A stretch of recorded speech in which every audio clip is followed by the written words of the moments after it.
Hello, is this thing on? Hi, good time zone, everyone, and welcome to the Furry Visual Novel Developer Roundtable.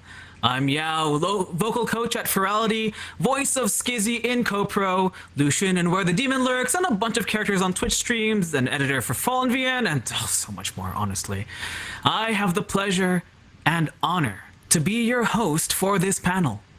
On stage are a bunch of friends from across the VN development community, gathered here to talk about their work and answer your burning questions. First, we'll introduce ourselves, our panelists, so that you know who they all are. While we do that, you guys can log into Discord and find the Furry Visual Novel Developer Roundtable Q&A channel. Wow, say that 3 times fast. Under Event Q&A. There you can converse and type in prompts to the guests. Our moderators will help me know which ones I should pose to our panelists. More information about that after our introductions. So let's get this show on the road. All right, developers, I'm going to ask you to introduce yourself in order. Let us know your name, your projects, your roles within those projects, and maybe a quick fact or a word to our audience. After you're done, we'll play your promo video. And guys, these trailers are really great, so get ready.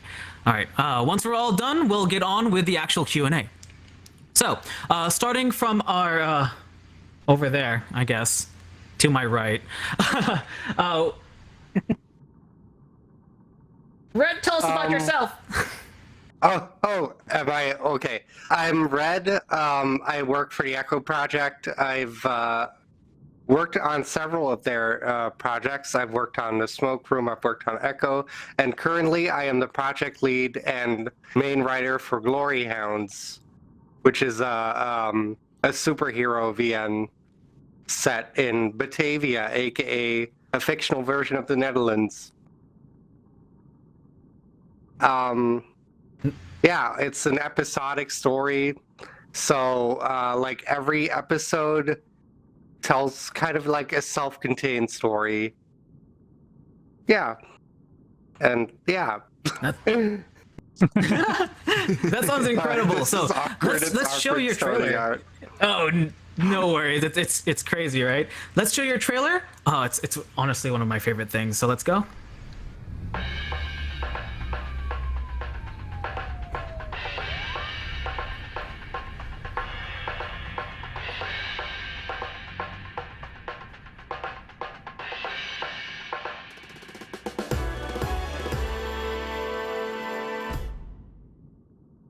Oh, I love that opening. Such a good intro. I know. Made by the wonderful Gogs, right? Yep. Yeah. Yeah. All right. Let's keep on moving because we do have limited time. So, how about you two? Hi, I'm Jericho. I am the creator and head writer for Remember the Flowers. I'm Orion. The main programmer for Remember the Flowers and Cleaved, but I've worked on multiple projects, including Glory Hounds and Arches. So I usually go around multiple projects and help people out.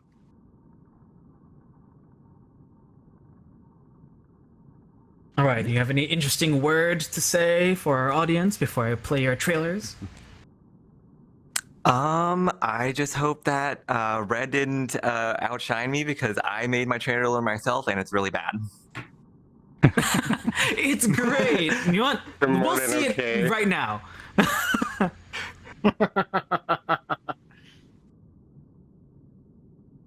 Whenever it loads. Uh-oh. Got them load times. Okay.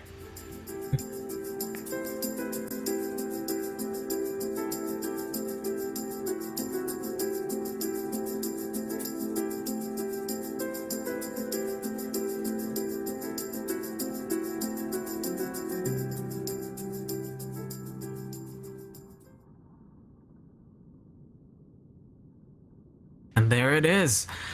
Honestly, I love Remember the Flowers. It's such an atmospheric game to me. It's very beautiful. I'm very glad to have you on. Thank you. It's very nice to work with you again. Yeah. All right. Let's move on over here to this lovely hyena. Hey guys, I'm Calvin. I'm the founder of Funky Dog Studios, and we've just started to post my first attempt at a visual novel by the name of Cleaved. I am the author and lead writist for it, and it's my little twist and take on a steampunk meets dark fantasy genre. All right. Any other fun words for the audience? Other than that, mate, I'm just really grateful to be here, especially considering I get to be here with some of the amazing members from my team. And I just hope everyone enjoys the show tonight. Woo! All right. Let's get your trailer going. I should really get these started earlier, and they do take a moment to load. Maybe a little bit. Yeah, it's fine. That's okay. We're all having fun here. Mhm.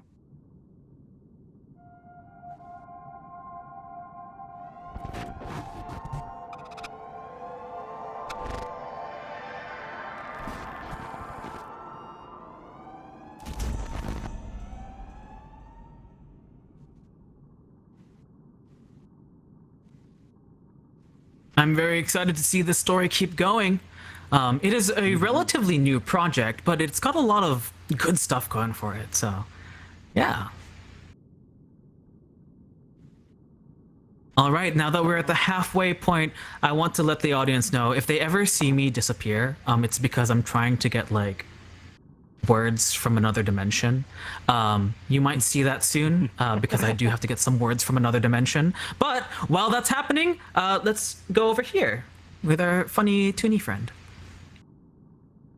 Hey everyone. Well, my name's Penny Fox. I'm the only invited guest twink on the stage, and I've worked along with Hallie in a little novel called Arches. It's been like 2 or 3 years since we started the novel, and we're about to drop the last build, the very finished version of the novel with a little extra story. And it's been a wonderful few years of a team that's been very passionate about it. And I hope you guys try it out and enjoy it. Yeah, and your trailer is amazing, so let's get onto that one.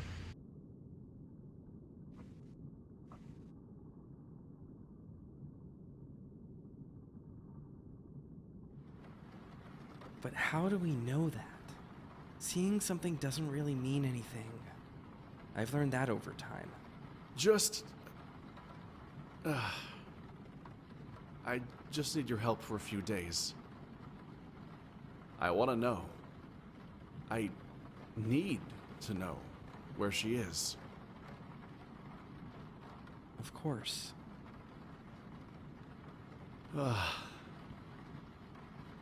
Thank you. No problem.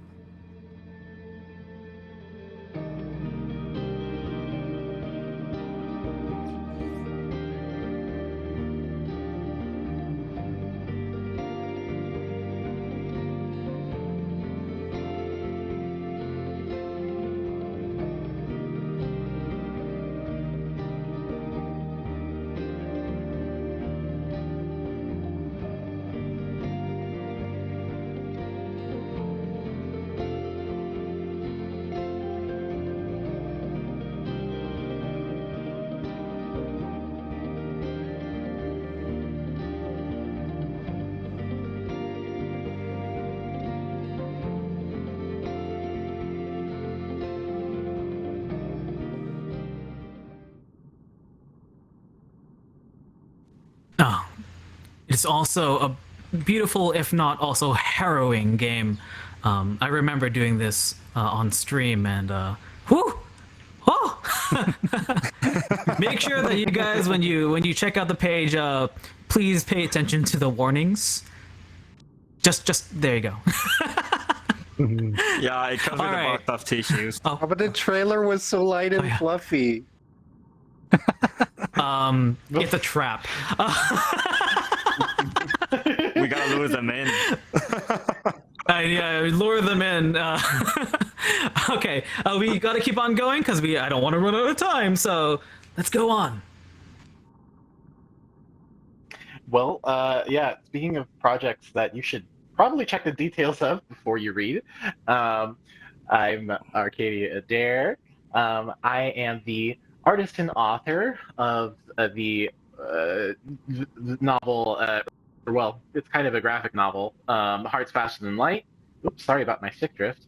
Um, it's a queer space opera, and it's quite adult. It's not. There's a lot of drama, a little bit of violence, and a little bit of, you know, titillation and nudity. But yes. And a little fun fact about me is that I kissed the dance cube at the club Finn, and I liked it. You Do it again. guys, you should have hid the I Furality would definitely monolith. do it Come again. on. He ran away. I haven't seen him since the first night. I don't know where he is. Oh, I slapped my microphone. Oh boy. Well, speaking of your titillating story, let's show your titillating trailer. Ah.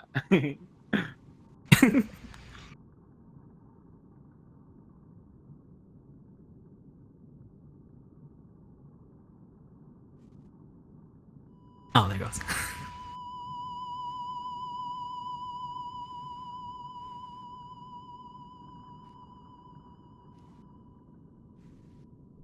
I know without a shadow of a doubt you wouldn't hurt me. And if your secrets threatened to hurt me, you would protect me with all your might.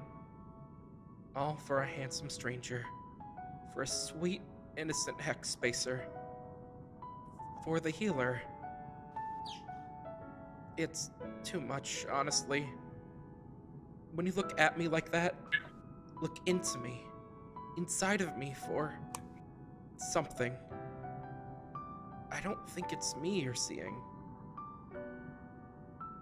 But it makes my heart beat all the same. When you look at me with that glow in your eyes, like shimmering hyperspace.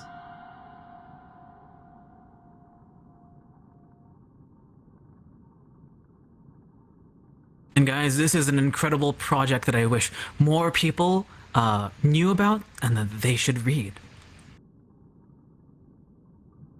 Okay, let's move on. We are. Ooh, oh god, I'm looking at the clock. Huh. All right, go for it. Let's go. We're almost there. Hi, everyone. My name's Martini Dog. I'm the lead composer and one of the script editors for Chord Progressions, created and authored by Bowser Puma. I also work on music for Cleaved, and I also worked on music for Undefeated, whose final chapter was just released earlier today. So a big congratulations to Leo and the rest of the team on this achievement. yeah. It's available on itch completely free, so Heck be yeah. sure to check it out if you'd like. But yeah, thank you for having me, and I'm looking forward to our discussion. Oh, I'm also looking forward to our discussion. Let's take a little interlude by watching the trailer. Stares intensely at the podium.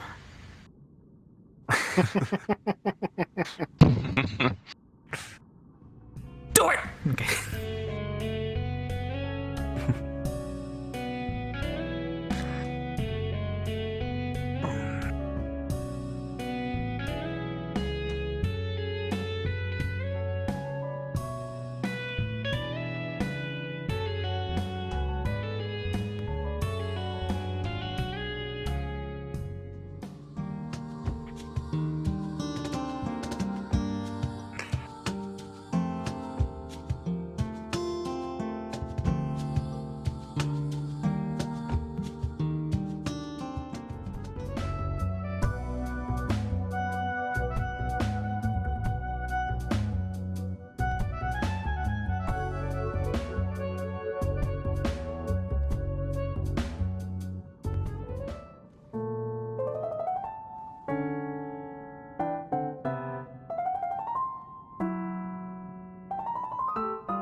And there it is.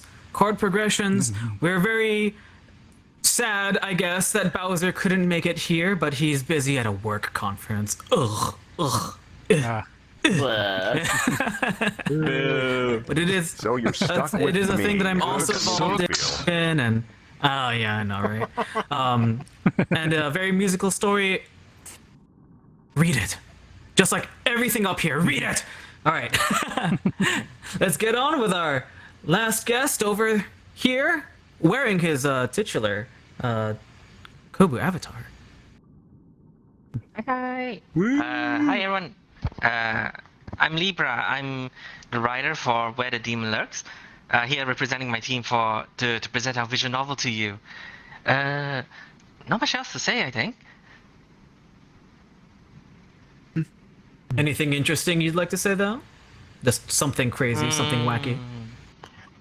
I just can't think of anything right now. I'm drawing a blank. You know what? That's okay, because your entire visual novel is full of nice comedy. Like, you wrote that thing. That's amazing. We'll hear some of it right now. I said right now, Podium. I said right now. Roll video. Don't make me a liar. Don't make me a liar. There we go.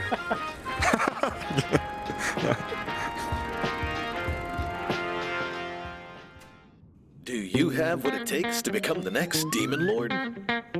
We're looking for a candidate who can handle the following workplace responsibilities. Commanding your generals.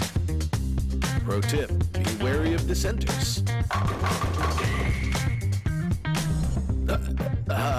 Venture to the mortal realm, I guess? Slack off, and maybe even meet new friends along the way. Maybe you'll even discover some budding romances. Warning, romance not guaranteed. Possible side effects may include, but are not limited to, unhinged shipping, unnecessary swooning, very cute but overdramatic puppy dog eyes, and more. Play Where the Demon Lurks on itch.io now. Oh my god.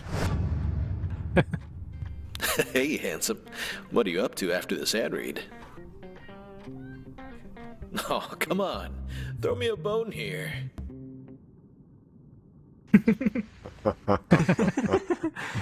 Very nice.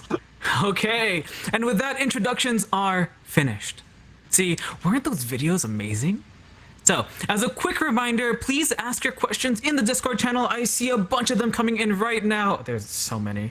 The goal is to get to all of our panelists to talk or argue with each other. So try and ask some general questions. But if you do have some burning questions for a developer in particular, it won't hurt to ask. They've also all been told that they should go to the channel themselves after this panel so that they can answer your questions. For us up here, I'm going to keep the floor open by default, so we're just going to start talking. However, if it does get too chaotic, I'll interrupt and slow things down. So, while we let the chat and the mods warm up a little bit more, let me start by asking a question of my own. So, since I'm the vocal coach at Furality, voice acting in visual novels, yes? No? I know it's kind of complex for me, so... I think it's interesting. Definitely yes. There you go. Is everyone, are we going in order here? Be a mixed bag. I think it's for everyone. Yeah. Yeah. I mean, Chord Progressions is the one that I think currently has the most voice acting in it, right?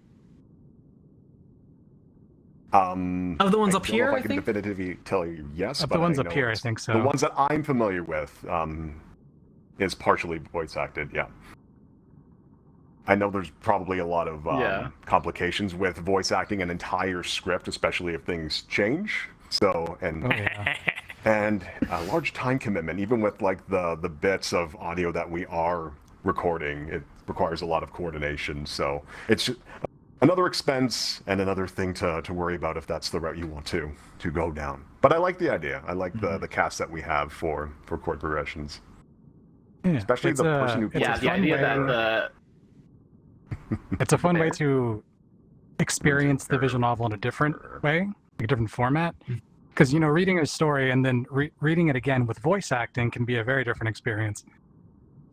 Sometimes it makes it better. Yeah, I think Yeah, so. that's- Like I definitely want voice acting in my project. The thing is that keeps me waiting on that though is the what if the script changes? There will probably be some amount of editing Oh yeah. before it's completely done. But yeah, like I definitely want voice acting in mine, especially with such a visually heavy medium. You're asking a lot of your reader to like read a bunch of text and also like absorb what's on the screen at the same time. And I've noticed with some of my like test readers when I show them like segments that a couple of my current voice actors have like done as like little videos. They're like, "Oh, I noticed this thing that I didn't notice before." Like, yeah, I think it's always good to add in this medium. Okay, yeah. That's great. Let's move on to another question so that we have time to answer all of these. There's so many. Demmy, our event coordinator, would like to ask actually, what part of the writing process is your biggest hurdle? Oh. Definitely feeling like you're not good enough. Like, I basically feel like I go through that. No, Nope, like I I feel it. basically feel like I go through like the same character arc like every time I write. Like I start out having no faith in myself, and then it like slowly builds, and then I have to like start over from the top whenever I start again. It's... Oh no! Oh, bless. Red. Oh. It's okay, Red. I love You're an your writing. incredible writer. I love your story. Yeah, I'll say It's for me amazing, personally, to be I'm honest. just built different. and I'm not sure No. if other guys tend to feel this, but like, I'm a massive overthinker when it comes to like doing any sort of like writing for my stuff. So I'll get Oh, like me all too. these ideas at once, and I'm like, oh shit, how do I like I'm flowing together and going like from there? I have so many things I want to cover, and then I'm just like, what do I do now? And sometimes you're like so caught up in like how to convey a certain something in words that like you're forgetting to just continue with the story. Oh. Oh yeah, that makes sense. Yeah. Personally, the biggest hurdle for me is editing. It's just you have to make sure everything is prim and proper, and if I'm doing it by myself, I always miss something. But yeah, it's just the technical thing, especially because you're looking at this script for so long, or writing whatever format your writing is in. And then you stop seeing it. It doesn't matter how many like spelling and grammar checkers you use. Like if you read it out loud and whatnot, I will still like. I have a character whose name I continue to misspell. Just because I like it's Vulcan with a C and not Vulcan with a K, but I like the feeling of typing it with a K. I can never get rid of all those. It's more dramatic that way.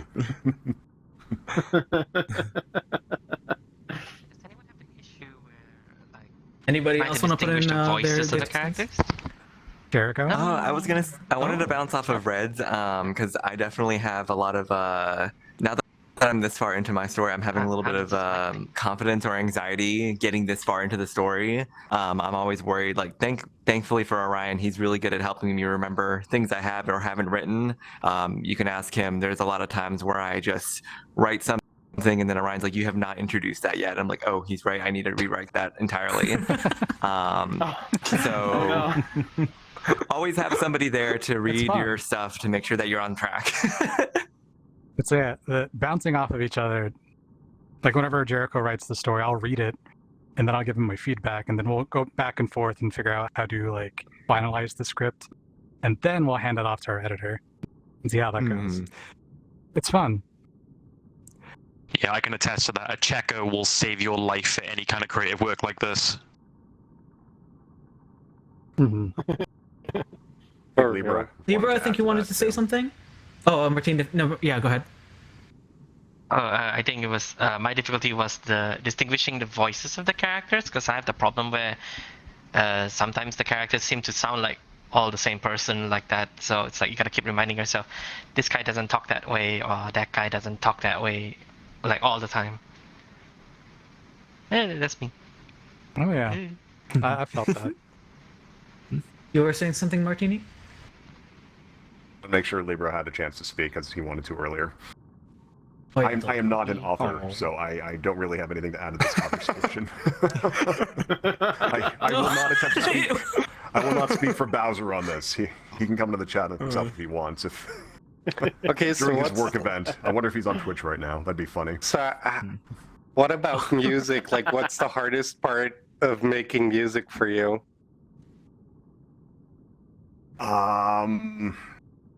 Yeah, I have a tendency to overthink, and that's how burnout happens, because I really like to focus on details. Coming up with ideas isn't the tricky part. It's just making sure that it's a cohesive piece, making sure that it works with, I guess, whatever mood the client is looking for. So I mean, I've been writing music professionally now, I want to say roughly 14 years. So but yeah, the imposterism comes in once in a while. So that's having to fight that on occasion. Even now, no matter how long you're doing this, it's still kind of a pain, because even though people like your work, they keep hiring you. It's like trying to convince yourself, okay, you're obviously doing something right because they're asking you to come back, and it's reminding yourself of that. So it's a good sign. Sounds good, sounds good. Let's move on to another question here. Eeny, meeny, miny, mo. I want to keep it kind of like on writing right now. Oh, how about this one? So we have one from Toolbox. For each host, do you prefer to make kinetic visual novels, ones with no player choice, or regular visual novels? And if you do, why? I think I prefer like visual novels with choice, but you just got to keep in mind that like as soon as you add a choice, it's important to make it like actually worthwhile. So it should add like a bunch of new content and like alter the story in a way that feels significant, I feel. Yes. But that also makes it cost like way more work. So you have to kind of strike a balance between doing what works for the story and what works for you. But I definitely prefer like visual novels. I want to give Glory Hounds more choices. I just need to get to a part in the story where a major choice would make sense.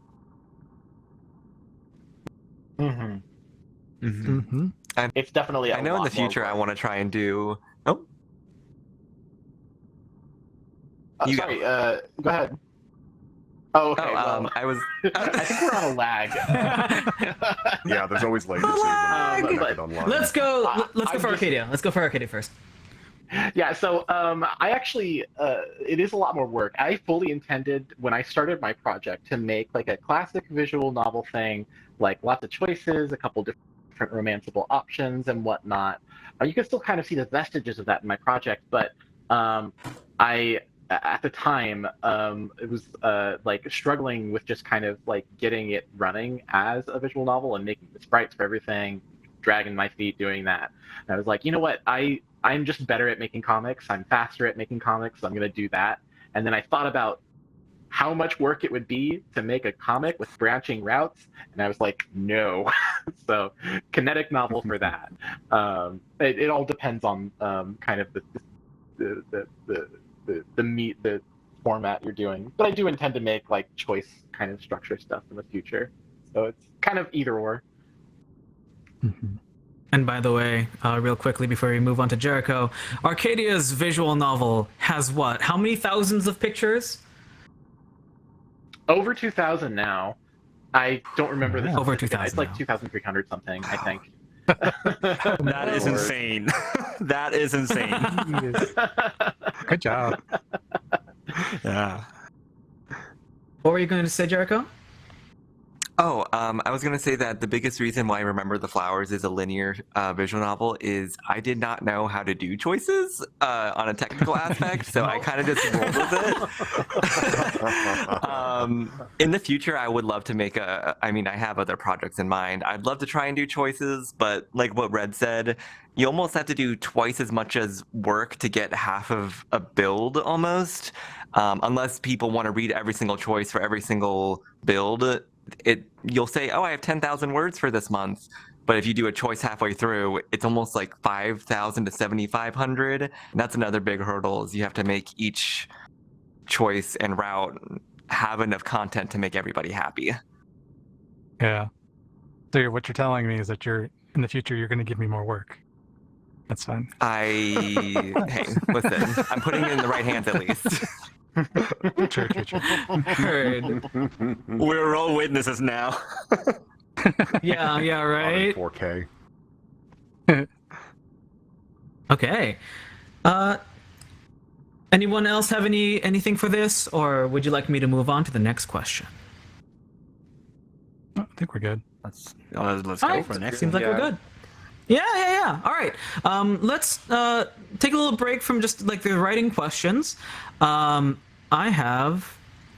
Let's go for this one. So Otto asks, how much should a VN creator interact with their community, as well as to what extent should they take feedback from said community? A good one. That's a good one. I have a very hard stance on this. As people will see in the Remember the Flowers Discord, I'm not super active in it, and that's by choice. I do think it would limit a lot of organic interaction if I was always hovering in it. I don't want people to ever feel constrained in the community by being like, oh, you can't see that, Jericho might see it. I'm a lot more active in the Echo Project Discord because I feel like I can just be interacting with people to an extent, but I'm very much I think the community should be left to their own devices because I trust them. They're all very responsible and I really respect them. Yeah, I definitely I try to be casual about talking to fans because I don't want to foster I don't want to foster an environment where everyone feels like they can never criticize anything I do. Mm-hmm. So I just treat people like people and don't try to make myself out to be like some master of writing or on a different level. You could probably use a little bit of that confidence, though, honestly. Yeah. What you guys? I think it's important. It's cool to be close to people as a creator. You get this sense of warmth and community. I guess the only con about it is how well you can take criticism, how secure you are of your work. So you got to be careful with that. I think that's the thing. There's always and as novels get bigger, you also get you kind of get exposed to heavier criticism, even some things that might hurt. So, but you gotta keep pushing that. Mm-hmm. So, yeah, it depends a lot on how you take that sort of stuff. Yeah, never argue with people giving criticism. That's a big one. I agree. Yeah, for real. Yeah. Dang. Never do that. All right. WTDR community is very quiet. So me not interacting with them is so yeah, you guys with each other. Yeah, so you guys out there, make sure that where the Demon Lurks community becomes really loud and chaotic, just to make Libra happy. Make Libra sweat. Pay attention. Yeah, make Libra sweat. Telepathically. We're speaking telepathically without saying a word to each other. We'll say one thing though. We may not. I think it's like most VNDs where a lot of us might not be active in our own servers, but we see everything you post. We see it all. Yeah. Oh yeah. So remember that for next time. See it all. Watching you. Oh, that sounds threatening. What the heck? Watch out. That's Hey, you're the one who said you wanted drama. That's fair. I mean, yes, I did. All right. I want to drama between you guys. Jeez. One of my favorite things is non-committal. seeing the going to like the theory threads and people are talking back and forth. And I it's love fun that. to read the theories. I love but it's also fun to reply to one of the theories with just an emoji, any kind of like Or like smirky emoji, but not just messing with them and not saying not elaborating any further. Just leave. It throws them into chaos. A little So creepy what moon kind of face and fungus does Cooper smell like? Oh, come on. Oh Grim. Fred, no. What's the next question? Yeah, let's move on here. Next question, people. I'm gonna yeah, right.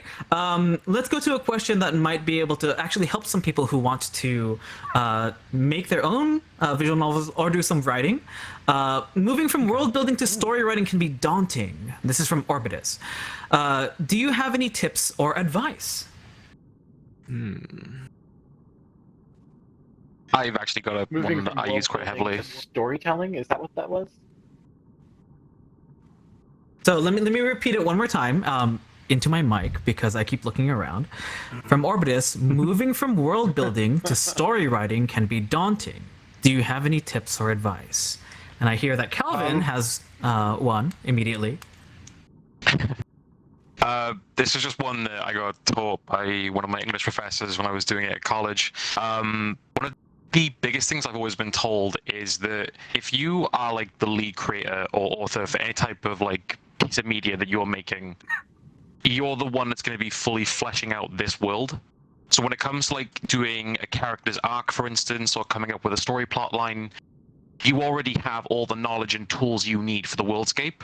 So that is going to be the best way you can like think of a character and be like, oh, why is my character like this? So and so's happened, and then it all flows together, like creating the arc you want to make. Mm-hmm. At least for me, anyway. But Makes sense. Anybody Yeah, else? I would also say if it's like your first project, just like start small. Don't overcomplicate things right from the get-go. If you're making a romantic visual novel, don't immediately start like planning out like 20 routes because you're going to be in way over your head. Yeah. That is like not a thing that could happen. That is a thing that is going to happen. So just like take it bit by bit. Yeah. Threatening once again. I'm a very strong believer for one size. The latency again. You go Sorry, first. I keep talking over you, specifically you. Sorry. It's targeted. Do I sense conflict? Yeah, right? Okay, go ahead. It's not intentional, but anyway, there's no one-size-fits-all question for answer for a lot of these questions. But for me, when it comes to like the world building to storytelling, the world building is always in service of the story that I want to tell. I might have some ideas of like a world that I want before I have like a story specifically, but like then I'll ask myself, well, what kind of story do I want to tell in this setting, and then what parts of this world building are actually important, and then I need to hold on to. What can be like included, but kind of in the background for my knowledge, and maybe not so much for the reader, and what can I just completely forget, toss out. Yeah, think about actually what story you want to tell, and not so much like the world you want it to be in. Mm-hmm. Why you, Jericho? Or I was gonna say my biggest piece of writing advice is to try and nail down the ending as soon as possible. I did that with Remember the Flowers, and despite how much the middle has changed, the ending and what I'm building to towards the ending hasn't. I think that is a good way for you to figure out your plot structure and the roadmap to get to the ending that you want to make. Mm-hmm. That's a Yeah. good choice. Basically, to be like have an honest. outline. Like, Yeah, it's a good one. yeah, what do you want to say really with the novel? Despite all the things that happen in between. Yeah, like definitely use an outline, but don't put yourself in a corner and like force yourself to go by the outline. Like definitely keep things open enough to where you could do something else if you want to. Yeah, seems good. All right. I want to move on to an interesting question though, because actually it's a double question from two different people that I think should go together. And this one is not about writing. So, Clear All Loki asks, how does the music production process for VNs go? If you're getting music composed / composing music for a specific scene, what do you tend to look for in that music? And then the second question that I want to tack onto this is from Mador. Mainly focused on the aspect of music in a visual novel, has music ever influenced the direction in which a story beat goes after hearing a song that was intended for a specific scene? Oh, yeah. 100%. Heavily.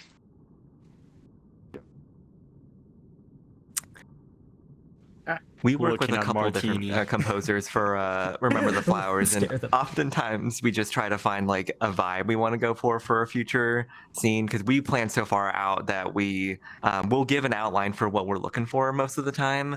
But then sometimes our composers is like, "Hey, I just did this. Would you like it?" We listen to it and we're like, "Yeah, let's use it," and we'll figure out how to use it. Yeah, there was Flying by the there seat was of your one pants. song. Yeah, there was one song that Anthemics made, and I listened to it, and then it kind of like I listened to it, and then I went with Jericho, and I was like, we need to extend this scene because I want this entire song to play out as much as possible. Right, Jerry, right. It ended up being like a good choice because good scene. It was at the end of chapter 13, if anybody remembers that. But yes, music. Love you, definitely Mo. changed. Yeah, love you, Mo. Things have definitely changed. Shout out because to of that. Mel. I want to stare directly at Martini and Yeah, ask me too. how it's This it is- is for Yeah, him. I'm kind of waiting for him to take over, The considering spotlight. I work for Cleaved. I mean, I only really go by like directions that I receive from Cal or Bowser or Leo with what they're looking for, and I usually just write a short sketch and just to see where I am with things. Cal's given me a pretty long leash. I think there was only really one thing that I tried where he was like, "No, this isn't what I was looking for at all." But we did reuse that for a different track, though. Oh no, I'm thinking earlier. This is like for the tavern scene. I don't know if you even remember this. This is going back like a year ago. But Oh no, dude, no, we used that for a different scene. I swear to you. I think we're talking about something else. But anywho, I'll double check, but yeah, later on. no, this is like one of the Yes, conflict. One of the early things. One of the early things. It's like, if you have like a sketch that doesn't work out, then you can use it for something else. But like I mean, however something is used in the final project, I don't really have a say over. So I think that's more aligned with what like the authors and the project managers want to do with each piece. And sometimes if it's like a complicated thing, we'll try to go back and forth and just try to find what they're looking for a certain scene.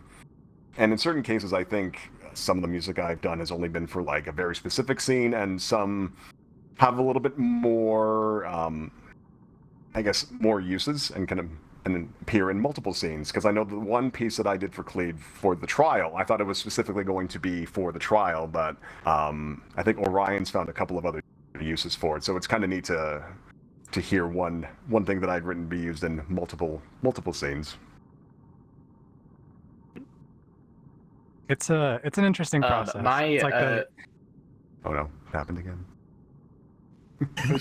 I was just gonna say I'm not music literate, so trying to convey what I want from like the musician. Sometimes I'll just find a song that I like and I'm like, I kind of want this kind of vibe for this scene, or I'll actually like give them the script for the scene itself. Like, hey, what about something that like you think will fit this scene? That's usually how it goes. I can't like talk like music, like tempo and stuff like that. I'm not literate in that. Examples are really, really helpful for me, and that's usually what I ask for, because there are some clients who are really, really anxious and nervous about what they want. They're like, I don't know anything about music. It's like, well, you can speak to me in general terms, and you can provide examples of things that you like to listen to, or that sort of match the mood that you're going for. Like, I can work with those. I think our most like used reference for Remember the Flowers was probably Hikaru Utada or Yuki Kaijura. We would just mass send that to Steve and Mo, and they'd just be like, really? And we're like, yes, please. Yeah, it's really fun. I know Arcadia has something to say, so what would you like to say about this question?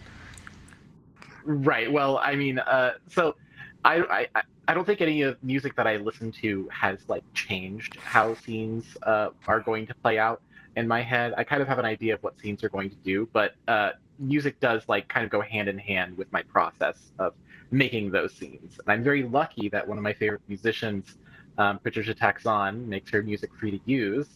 It's heavily used in my comic.